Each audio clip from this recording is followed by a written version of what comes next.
Akhirnya OJK didemo oleh mahasiswa. Nah, mahasiswa mulai melakukan demo di depan kantor OJK dan menuntut 6 hal ya, teman-teman, yang menjadi fokus utama dari demo mahasiswa ini, teman-teman. Di sini perlu kita sadari bahwa memang banyak yang kecewa terhadap resiko-resiko pinjol akibat terlilit hutang pinjol, dan masalahnya pun sampai saat ini belum jelas dan belum clear serta belum juga terselesaikan dengan baik. Banyak di luar sana yang masih merasa dirugikan, di luar sana yang masih merasa terjebak di hutang pinjol, dan inilah tuntutan-tuntutan mahasiswa terhadap OJK. Di sini ada 6 tuntutan ya, teman-teman. Yang pertama adalah OJK tidak menjalankan fungsi pengawasan dan pencegahan terhadap berbagai aplikasi pinjol sehingga menelan banyak korban. Lemahnya pengawasan OJK yang bermuara pada menumpuknya kasus-kasus pinjol yang belum terselesaikan. Lalu yang ketiga, OJK tidak pernah melakukan pencegahan dini terhadap maraknya aplikasi pinjol sehingga masyarakat kecil pun menjadi korban.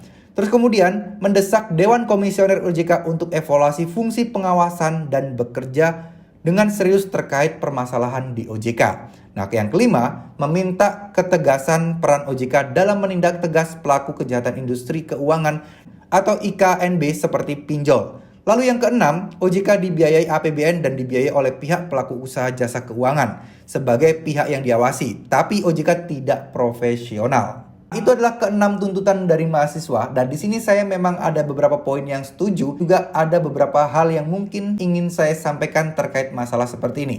Nah, OJK pun juga memiliki pernyataan serta pendapat tentang hal ini atau tentang tuntutan tersebut ya, di mana sebenarnya OJK pun juga menyangkal bahwa mereka tidak melakukan pengawasan dan juga tidak melakukan penindaklanjuti tentang berbagai permasalahan. Mereka melakukannya, cuman menurut saya pribadi memang belum terlalu maksimal atau mungkin bisa dibilang tidak maksimal. Tapi langkah-langkah yang dilakukan OJK mungkin juga perlu diapresiasi terlepas bagaimana eksekusinya. Contoh, kemarin OJK membentuk warung kayak waspada pinjol ilegal ya, di mana membuat sebuah stand offline, di mana tempat offline, di mana orang yang mungkin bermasalah dengan pinjol ilegal bisa langsung datang dan melaporkannya di sana. Itu adalah tindakan-tindakan atau aktivitas yang dilakukan oleh OJK sebagai salah satu aksi untuk menanggulangi masalah-masalah tersebut. Nah, terlepas dari situ semua, saya juga setuju dengan para mahasiswa tentang banyaknya korban akibat ulah-ulah pinjol seperti ini.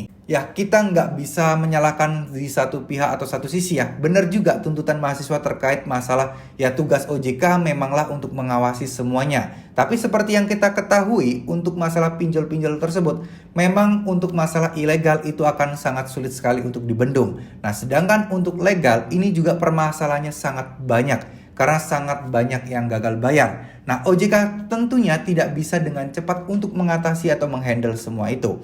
Bahkan mungkin SDM-nya sangat kurang jika mengingat banyaknya korban pinjol yang ada di Indonesia. Siapa tahu mereka lebih serius lagi, mereka lebih memperbanyak personel untuk mengatasi dan mengawasi pinjol-pinjol seperti ini. Nah, untuk masalah pengawasan dan lain sebagainya, sebenarnya OJK juga selalu meminta data kok. Meminta data di pinjol-pinjol, siapa aja yang galbay, terus keluhan-keluhan masyarakat dan laporan-laporan yang ditujukan ke aplikasi pinjol tersebut, itu OJK meminta laporannya kok. Saya lupa itu meminta bulanan atau tahunan. Yang jelas pinjol wajib lapor ke OJK.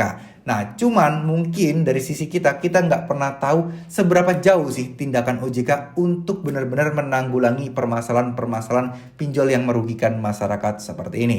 Nah, harapan kita ya, harapan saya, harapan bersama, tentunya OJK bisa lebih tegas dan tentunya OJK bisa lebih membantu, terutama kepada masyarakat yang kena korban penipuan pinjol. Ya, contoh seperti IPB kemarin loh, OJK kan bisa membantu tuh mahasiswa-mahasiswa IPB yang berhutang ratusan juta, terus kemudian jumlahnya juga ratusan mahasiswa di berbagai macam aplikasi. Nah, itu OJK bisa membantu melunasi semuanya. Dengan kata lain, OJK membantu agar pinjol-pinjol ini menghapus hutang-hutang dari korban-korban penipuan, yaitu mahasiswa tadi. Nah, kenapa ini juga nggak diimplementasikan kepada orang-orang yang terkena penipuan? Misal akun kredivonya dihack, akun lakunya dihack, pinjol-pinjol lainnya dihack juga, yang dipakai orang, yang ditransfer rekeningnya ke orang lain, yang mereka-mereka ini tanpa pernah mencicipi sepeser uang pun dari aplikasi pinjol tersebut, tapi harus membayar karena kena penipuan. Nah, ini semoga aja ke depannya utang-utang yang sudah terlilit berbulan-bulan, yang sudah benar-benar mentok nggak bisa bayar, yang sudah mungkin hampir tahunan, bisa segera dibantu OJK untuk dilunasi hutang-hutangnya. Ya, diberikan solusi lah, setidaknya minimal diberikan solusi bagaimana langkah baiknya. Contoh mungkin menghapus bunganya kek, atau memberikan diskon pinjaman kek, apapun itu. Semoga OJK kedepannya bisa lebih membantu lagi masyarakat. Bukan berarti sekarang tidak membantu ya, enggak. Tapi mungkin siapa tahu sarannya bisa lebih maksimal lagi untuk membantu masyarakat di luar sana. Terima kasih, mohon maaf jika ada salah-salah kata. Wassalamualaikum warahmatullahi wabarakatuh.